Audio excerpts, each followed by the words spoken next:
4 different officers. One of those 5 counts is an R&O causing injury that was so severe that the officer is actually seeking specialized medical treatment from an orthopedic surgeon. At this point, this is a 9. So hold on. There was a DV and then an officer injured. Why is he out? As to bond.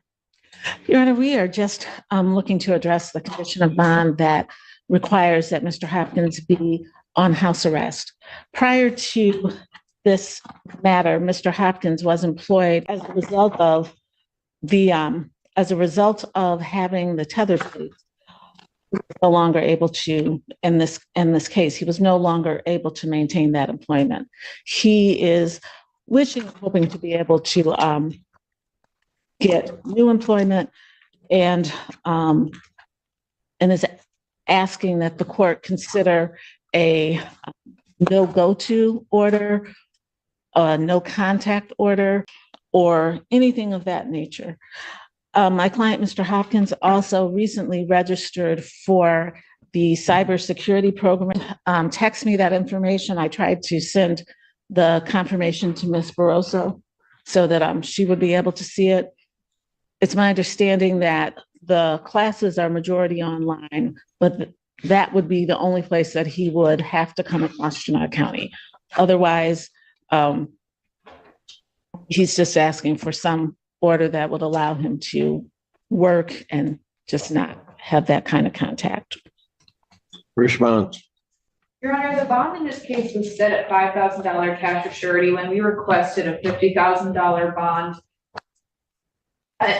In this case, the people are uncomfortable with him being out. This was an event for a series of events that occurred where the defendant assaulted the victim at not 1 but 2 locations.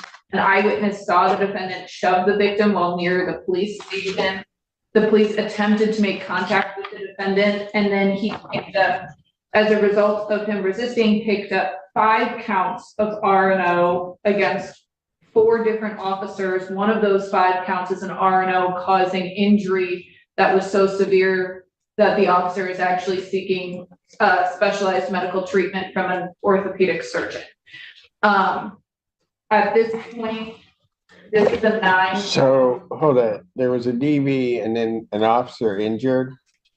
Why is he out? Your Honor, if I could address. Hold on. I'll let Ms. Barroso finish and then you can address it. I just had an intermediate question. Go ahead. So at this point, I don't think that a modification of bond removing him from being on house arrest is appropriate. We objected to a nominal bond of $5,000 when it was originally granted. At this point, I don't think that any further reduction is appropriate. A couple of things. First of all, Mr. Hopkins is here with his father. He is 20 years old. He has no prior criminal history. In reviewing the police report and the video, even the report references that the altercation, that the incidents that resulted in this charge, that there were. In which that it was, charge? I'll start with the domestic violence. That with those charges, that there was a more complicated situation. I believe the officer said, the report says something to the effect of, and this would also go to the property, that there had been physical altercations between the 2 of them, fighting between the 2 of them, and breaking of objects between the 2 of them. So I believe that there's more to this than said. The allegations of the domestic violence are the one of the shoving, and also I believe of Mr. Hopkins taking his own computer back from the complainant. That's the second allegation of the domestic violence. And the resisting and obstructing is, the allegations are that Mr. Hopkins, not that Mr. Hopkins turned around and slammed someone or punched them or anything, that he pulled away the allegation is the officer fell and that caused the injury. And then that officer fell, yes, as he pulled away. And then subsequently, 4 officers who were, some of whom just pulled up on the scene in the video, all ran after him. And that's where the resisting and obstructing comes. And he did, in fact, eventually stop. It was not, it's not as if he were in a vehicle and went miles or hours away. He did stop running, and he did, once they complied, once that occurred, there were no further incidents. So. Your Honor, I'm sorry, that is not the characterization of the R&O. The allegations include him punching 2 officers in the face, breaking free of their grasp, causing them to fall to the ground, twisting and seriously injuring an officer's finger. And then it went on for such a period of time that an officer had to point and deploy a taser. And that another officer had to point their pistol at a defendant. So at the defendant. So at this point, I don't think it was him passively. Your Honor, I had an opportunity to view the video. Well, you had an opportunity to view the video. Yes. Let me ask you this. Was a taser deployed? Your Honor, when I think that's either yes or no. Was a taser deployed? Your Honor, as soon as the officer saw him, she pointed the taser at him. This is not, as soon as she saw him, she pointed the taser at him. This is not a situation where he was running and pointed the taser. I didn't ask that, Ms. Gaines. I did not ask that. Yes, sir. Was the taser deployed? Yes, it was. Did an officer have to draw their weapon? I did not see that. I could not see that on the video. Ms. Barroso, are you indicating an officer had to draw their weapon? That is what was indicated to me in the file, Your Honor. Yes. And then there's an officer that's injured. Again, we'll ask the question. I don't know why this individual's out. Again, Your Honor, he's 20 years old. He has no prior history, and he has no reason to come back to Washtenaw County other than for school in this case. It's my understanding. I have not heard any information that he has had any contact with the complainant, has violated any orders. He is just asking to be able to go to work and to be able to get a job and go to work.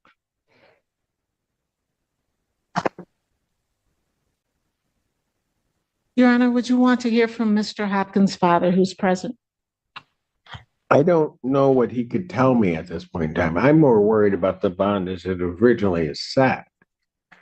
I don't. Does he have prior convictions for anything? No, Your Honor.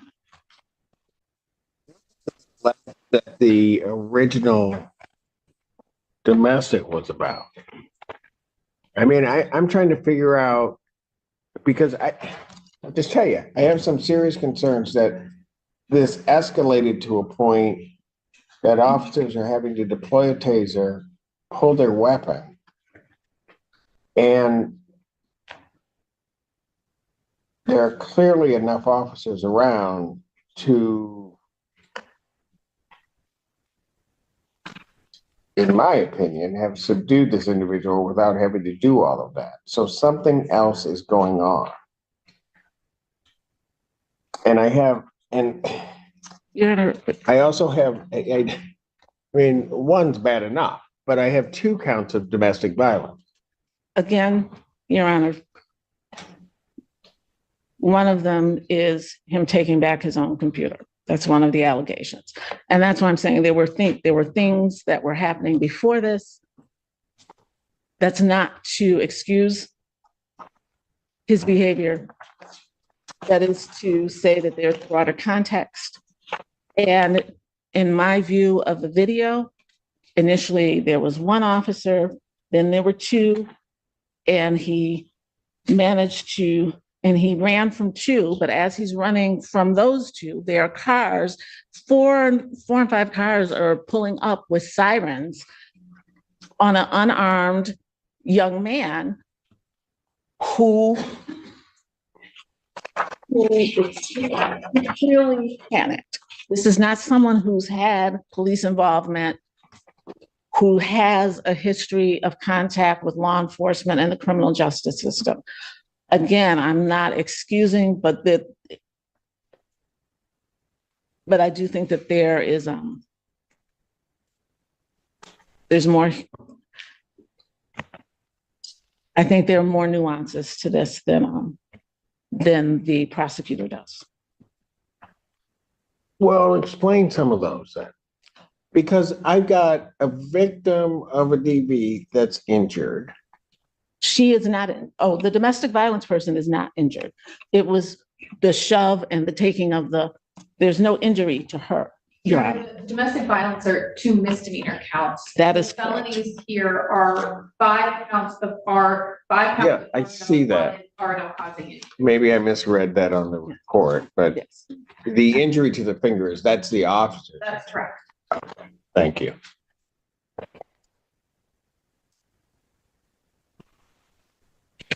I don't understand this.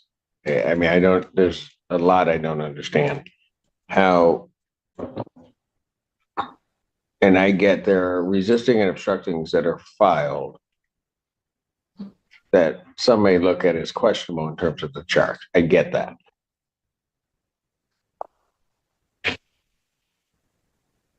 But I'm also trying to figure out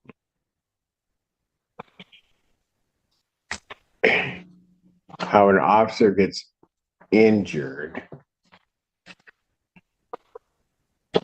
that there are punches to the face of officers. I mean, Ms. Gaines, I don't get it. I understand what you're saying, and I'm saying I did not see any punches to the face when I observed the video.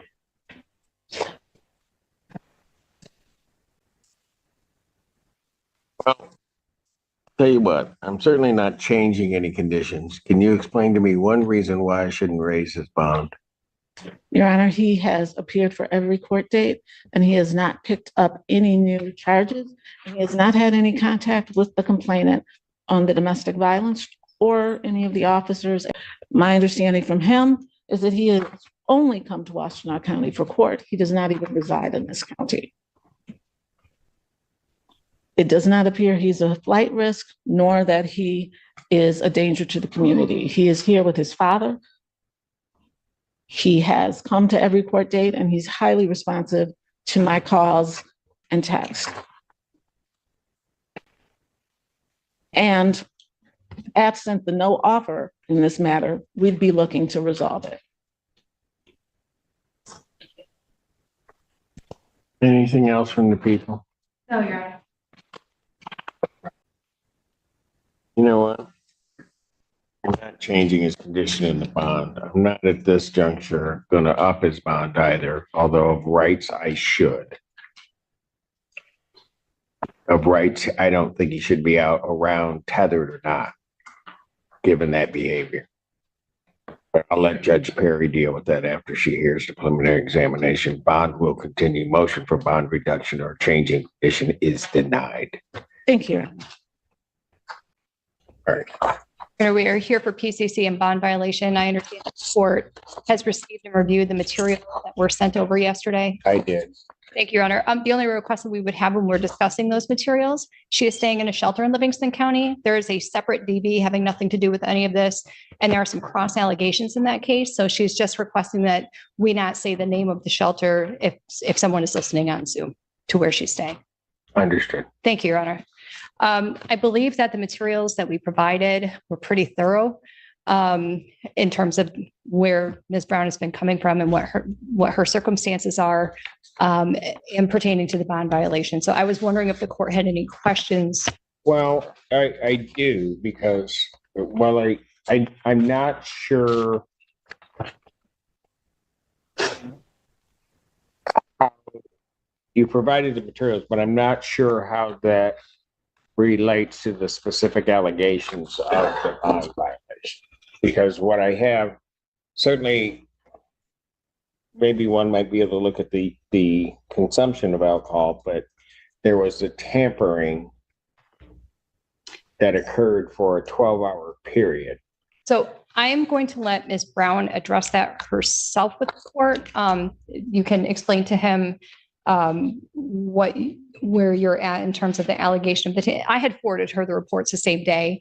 And just so that Your Honor knows, she did intend to turn herself into the jail this morning, but she was unable to get a ride this morning. And so she's here for in-person court this afternoon. So regarding the tamper on 6/23 and then the positive on 6/25, the court is looking for either an explanation or an admission as to these two. Your Honor, I don't have any clue why those were coming up that way. I know that I was called in to community corrections to have my unit replaced for servicing. And when on my way there, Ms. Julian called me and said that she received a notification from courts that I had a tampering and violation that she would, wanted clarification about. And I had no idea what she was talking about. I told her that I was just called in to do a replacement on the unit itself. I have only been at La Casa AA meetings and with AA people because I don't currently have transportation and a license to get myself to and from these places. And I have not had access or been in the environments of drinking whatsoever. The only events outside of AA are AA events that I've been to, such as there was a sober rave in Royal Oak that I'd gone to, but that wasn't even in the dates in question. So I'll stop with that. But I was completely confused. So I had the unit replaced. And while at community corrections, they had told me that I had this tampering and violation 2 counts. And I was in for my reading the week before during this time. And they said that I was all set, good to go. We'll see you next week. And so I was really unsure why I was getting that unless it was due to needing servicing. But I have saying, Your Honor, this is way too important. Well, hold on a second. Just so that we're clear before you go on with your story. Okay. On June 23rd at the 12:56 a.m. time, Yes, sir. that's when the tamper is detected Okay. with the unit. On the 25th, there isn't a tamper, it's just drinking. Again, I don't know why it's coming up with that unless the servicing part of it needed it. Because at the shelter where I'm currently residing, there's a locked door policy from 11:30 p.m. until 7 in the morning. And I didn't have access any of those days to alcohol or have them in my possession at a no drinking facility. And I was at the facility at both of those times, documented on camera. I believe they have at the shelter, as well as my sign in and out sheet and documentation from the shelter staff themselves saying that I was there and there was no evidence of me using. The doors lock at 11:30. I'm a smoker. I come in and I pretty much turn out the lights and go to bed by midnight every night. So honestly, I'm telling you, I do not know unless it has something to do with the servicing aspect of it. I don't have access to there, and it's a couple miles Does she away. want a hearing on this? Because I'm going to tell you, I'm not believing what she's telling me. Okay. Then we would request a hearing and we would ask community corrections to bring a log of their, not just the violation reports, but if she's been indicating, and she did to me that day, that they called her to community corrections to switch out her unit. If there was a problem, and this would have been the unit that was switched out. After this, this would have been the problem unit, is what I'm saying, is that if there was a problem with the unit. So perhaps we'd hearing where community corrections can bring their documentation of what they did and when, and the servicing of their units.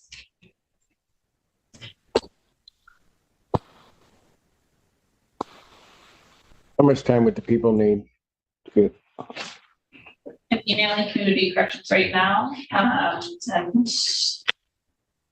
time that works for the courts, I can bring one of them over. Anytime that works for the courts, I can bring one of them over for a bond violation hearing, whatever the court. All right, I'll set it for August. I'll set the bond violation hearing as well as adjourn it. This time the PCC out to August 1st, 2024. Actually, it's gonna be at 3 PM because I gotta be a hearing plus the PCC at that time. That's the bond in this case. Now, what I'm worried about is I issued a bench warrant without bond. I understand, Your Honor. I informed Ms. Brown of that the same day that the court issued the warrant. I did instruct her to turn herself into the jail. I do believe that part toward the end of her letter that was directed to the court expresses that she was emotionally really grappling with coming into custody based on all of her circumstances that were outlined. I have continued to encourage her to turn herself into the jail. She was going to do so this morning, but she does not drive. And Ms. Julian, and I'll just tell you, that's part of my problem. Part of my problem is I know how you operate, Ms. Julian. You told your client, tell them what the right thing to do is, and they don't do it. And then today, or yesterday when we received the information and we understood she was going to turn herself in that morning. And so we were then trying to make sure that she was going to be on the docket at the proper time so we'd see her. So she was just sitting there and she doesn't turn herself in. And my staff, we're going all around trying to figure out where she is. And then I get an excuse she doesn't have a ride here. I just don't think she's going to do what anybody asked her to do. She's just going to make her own call on all this stuff. And I appreciate the circumstance that she's in and have great sympathy regarding that, but I can't let you just go around violating what the court says you need to do. Your Honor, I do have in the next week before the first medical alcohol treatment with another drug testing per bond order. And I also have general therapy with my counselor, my therapist, all of those appointments, as well as some medical appointments that are all before the 1st of August. I have not left the state, and I was here this morning. I was not able to get here to turn myself in, but I was here for this hearing, and I can assure you I'll be here on the 1st. I really need to make these appointments. You shouldn't have had to go through whatever. And like I said, it's not like you didn't get the information from your attorney. You didn't get that. I'm reading everything she's sending me. She's doing a yeoman's job trying to represent you and do that. You're just not following through. I do not have a license, and I'm really sorry that I was not able to turn myself in. I apologize for that. Thank you. Did you call your attorney and say you couldn't make it? No, I wasn't sure yet, but I. See, and that's what I'm talking about. I mean, Miss Julian makes a representation to us that this is what you're going to do. This is everything. And then the person that's defending you and trying to make sure that the court understands everything about you, you're not even communicating with them to say this isn't going to happen. And then you're not following her instructions. She said she'd meet me at 1:45, and I texted her at 1 o'clock and said I'd be here at 1:30 and that I would meet her at 1:45.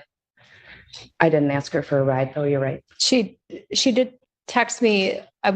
It was after the morning. I want to say noon, that you were not able to turn yourself in this morning, and that you would be here at 1:30. So I said that to meet me here since you were going to be meeting me here. So. How'd you get here this time? I had a friend of mine picked me up. I think that what you want to do is you don't do what you don't want to do. And so you don't put the effort forth. And then everybody is sort of just misled as to what you're going to do. Well, it doesn't work that way. Because it puts a whole lot of people out. Because, like I said, we're going on Miss Julian's representation of what she instructed you to do and what you said you were going to do. And you didn't do it. And then everybody's looking around. We don't even know where you are or that you're going to show up at this time. You don't get to make those choices. So at this time, Miss Julian, you can file a motion regarding her additional appointments and other things that she may have to do. But at this time, defendant's bond is revoked, defendant's remand. Mr. Honor, thank you. In the meantime, for the record, we are trying to see if we can resolve this case at district court level.